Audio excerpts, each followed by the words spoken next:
Hello बच्चों। इसके बाद में जो टॉपिक आता है वो आता है रिफ्रैक्टिव इंडेक्स। आपने ये नाम सुना होगा। रिफ्रैक्टिव इंडेक्स को हम लोग म्यू से डिनोट करते हैं या कुछ लोग इसको एन से भी रिप्रेजेंट करते हैं। अभी इसके पहले हम लोगों ने दो मीडियम की बात की थी। एक मीडियम रेयरर था और दूसरा डेंसर था। रेयरर मीडियम में जो लाइट की स्पीड होती है वो फास्ट होती है।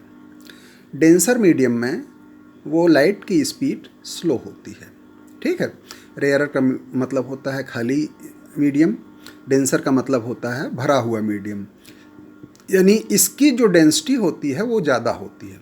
यहाँ पे बच्चों एक चीज़ और बता दूँ कि ये जो डेंसिटी होती है, ये हम लोगों ने जो डेंसिटी पढ़ी है मास और वॉल्यूम वाली, वो डेंसिटी नहीं है यहाँ पे। ये जो डेंसिटी है यहाँ पर हम लोग जो यूज़ करेंगे वर्ड, तो ये जो डेंसिटी है वो ऑप्टिकल डेंसिटी इसको बोलते हैं। ऑप्टिकल मीन्स लाइट के लिए हम इसको यूज़ करेंगे। Density of light is called optical density. ठीक है। तो हम लोग ये ऑप्टिकल डेंसिटी का वर्ड यूज़ करेंगे इस जगह पर। तो जहाँ कहीं भी डेंसिटी का वर्ड आएगा तो समझ लेना ये ऑप्टिकल डेंसिटी ही है। और यही ऑप्टिकल डेंसिटी ये रिफ्रैक्टिव इंडेक्स को मेजर करता है। या आप इसको ऐसा कह सकते हो कि रिफ्रैक्टिव इंडेक्स क्या है, ऑप्टिकल डेंसिटी है। ठीक है। ऑप्टिकल डेंसिटी अगर ज़्यादा होगी तो स्पीड ऑफ लाइट कम होगी, यानी डेंसिटी ज़्यादा तो स्पीड कम। ठीक है। रिफ्रैक्टिव इंडेक्स जो है इस चीज़ का मेजर है कि कौन सा मीडियम कितना ज़्यादा डेंस है। जितना ज़्यादा मीडियम डेंस होगा स्पीड ऑफ लाइट उतनी ही कम होगी। ठीक है। तो अगर ऑप्टिकल डेंसिटी ज़्यादा है तो स्पीड ऑफ लाइट कम होगी।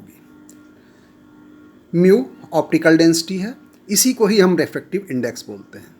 तो रिफ्रैक्टिव इंडेक्स जो है इसकी जो डेफिनेशन है वो इस तरीके से बन रही है। Refractive index is the ratio of velocity of light in vacuum to its velocity in a specified medium. ठीक है। तो यहाँ पे देखिए रिफ्रैक्टिव इंडेक्स ज़्यादा है, इसका मतलब कि डेंसिटी ज़्यादा है, ऑप्टिकल डेंसिटी। यहाँ पे ध्यान रखिएगा जब भी हम डेंसिटी का यूज़ करेंगे इसका मतलब ऑप्टिकल डेंसिटी का ही है, यानी डेंसर मीडियम ज़्यादा है। जब डेंसर मीडियम ज़्यादा होगा तो वेलोसिटी स्लो होगी या कम होगी। इट मीन्स कि जो रिफ्रैक्टिव इंडेक्स है वो वेलोसिटी के इन्वर्सली प्रोपोर्शनल है। जैसे एक यहाँ पे एक वो देख लीजिए, ये एक मीडियम है, पहला मीडियम ये है, ये दूसरा मीडियम है। इस मीडियम में जो रिफ्रैक्टिव इंडेक्स है, मान लीजिए पहले मीडियम में μ1 है, दूसरे मीडियम की जो रिफ्रैक्टिव इंडेक्स है μ2 है। पहले मीडियम में लाइट की स्पीड v1 है और दूसरे मीडियम में लाइट की स्पीड v2 है। अब ज़रा इन दोनों का रेशियो अगर हम लें डेफिनेशन के लिए हिसाब से देखा जाए तो μ2 अपॉन μ1। अब देखिए म्यू और v इन्वर्सली प्रोपोर्शनल होते हैं ना, तो μ2 अपॉन μ1 ये क्या हो जाएगा, v1 अपॉन v2। ये उल्टे हैं, म्यू और v ये एक दूसरे के इन्वर्सली प्रोपोर्शनल हैं। वेलोसिटी ज़्यादा होगी तो म्यू की वैल्यू कम होगी, वेलोसिटी कम होगी तो म्यू ज़्यादा होगा।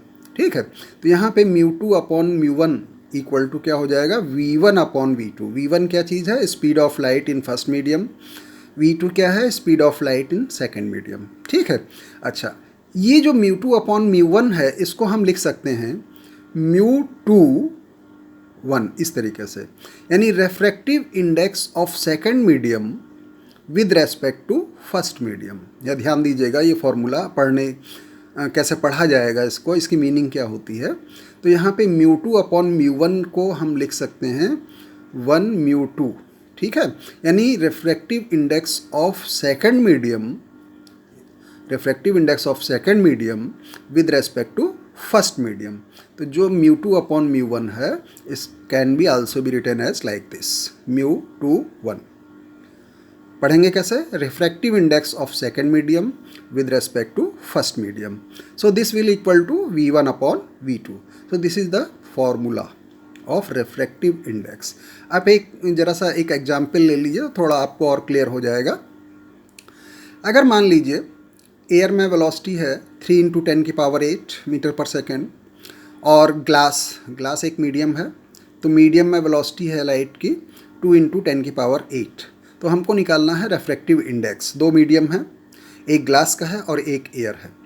तो refractive index of second medium यानी ग्लास, तो mu g upon mu a equal to पहले मीडियम में वेलोसिटी यानी एयर में 3 × 10⁸ और दूसरे मीडियम में सॉरी यहाँ पे ये म्यू जी है आपका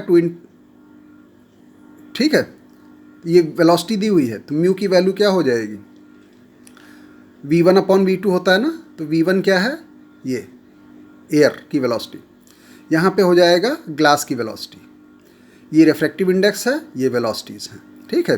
तो इसको आप कैंसिल कर दीजिएगा तो यहाँ पे आएगा 1.5, ठीक। तो refractive index of glass with respect to air is equal to 1.5। तो इसका मतलब क्या है कि how much glass is denser than air, ठीक है, how much glass is denser than air. तो कहने का मतलब ग्लास जो है एयर से कितना ज़्यादा डेंस है, तो इसका आंसर है 1.5 टाइम्स। ग्लास एयर से कितना ज़्यादा डेंस है यानी 1.5 टाइम्स। जितना ज़्यादा डेंस होगा उतनी ही कम स्पीड ऑफ लाइट होगी, ठीक है।